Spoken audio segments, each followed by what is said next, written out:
70,84,77,438 টাকার গড়মিলের অভিযোগে ফুয়াং ফুডসের সাবেক ব্যবস্থাপনা পরিচালক আরিফ আহমেদ চৌধুরী ও তার দুই মেয়ের বিরুদ্ধে মামলা হয়েছে। 16 এপ্রিল ঢাকা জেলা ও দায়রা জজ আদালতে মামলাটি দায়ের করেছেন জাপানি বিনিয়োগকারী ও ফুয়াং ফুডসের বর্তমান ব্যবস্থাপনা পরিচালক মিয়া মামুন। মামলার এজাহারে বলা হয়েছে, 2022 সালের জানুয়ারিতে আরিফ আহমেদ চৌধুরী তার দুই কন্যার কাছ থেকে বিএসইসির মধ্যস্থতায় ফুয়াং ফুডসের 84,42,726 স্পন্সর শেয়ার কিনে জাপান বাংলাদেশ জয়েন্ট ভেঞ্চার প্রতিষ্ঠান মিনরি বাংলাদেশ। শেয়ার ক্রয়ের চুক্তির 4(2) ধারা অনুযায়ী 7 কর্মদিবসের মধ্যে সংশ্লিষ্ট সব পক্ষের কাছে প্রতিষ্ঠানটির দায় দেনার হিসাব ও তা পরিশোধের কথা বলা হয়েছে।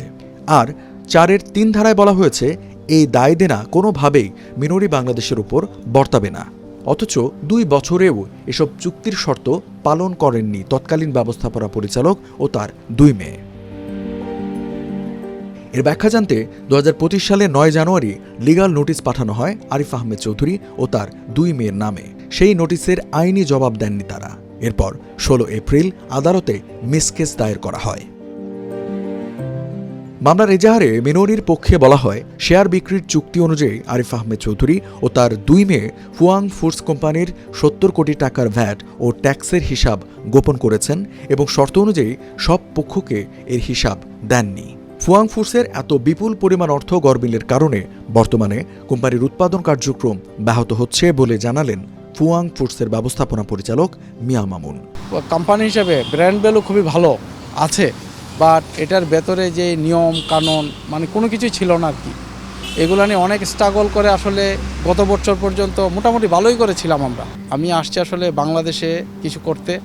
আমি জাপানে যা শিখে এসেছি বাংলাদেশকে কিছু দেওয়ার জন্যে। আমাদের দেশে একটা লিস্টেড কোম্পানি, এত বড় লিস্টেড কোম্পানি আসলে এত ওভারহাইট করে কিভাবে যে ওনারা এই অডিট কমপ্লিট করেন, আসলে এটা আমরা অবাক হয়েছি।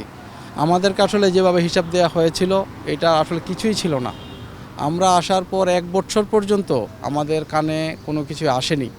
ঠিক 1 বছর পার হওয়ার পরে বিভিন্ন গভর্নমেন্ট ট্যাক্স ব্যাট রিলেটেড জিনিস থেকে বিভিন্ন চিঠি আসা শুরু করে, তখনই আমরা আস্তে আস্তে অবগত হই যে এই কোম্পানির ব্যাট ট্যাক্স একটা সমস্যা আছে। তার টোটাল জিনিসটা ছিল, ওনাদের অডিটটা ছিল টোটাল একটা ফেক একটা জিনিস। এই জিনিসটা আসলে ওভারহাইড করেই আমাকে কোম্পানিটা দিয়েছে। বাট এগুলোর পেছনেও কেউ কোনো একটা দল, শক্তিশালী দল কাজ করছেন যেন ওনাদের দুর্নীতিগুলো ব্যান না হয়ে আসে।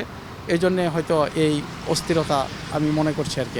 ঢাকা 14 আসন থেকে আওয়ামী লীগের মনোনয়ন প্রার্থী ছিলেন আরিফ আহমেদ চৌধুরী। তিনি ও তার 2 মেয়ে বর্তমানে কানাডায় অবস্থান করছেন।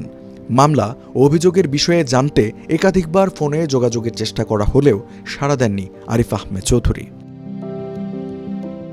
আদালতের নির্দেশ অমান্য করলে আরিফ আহমেদ চৌধুরী ও তার 2 মেয়ের বিরুদ্ধে ফৌজদারি মামলা করা হবে বলে জানান মিনরি বাংলাদেশের পক্ষের আইনজীবী মোহাম্মদ নাসির উদ্দিন।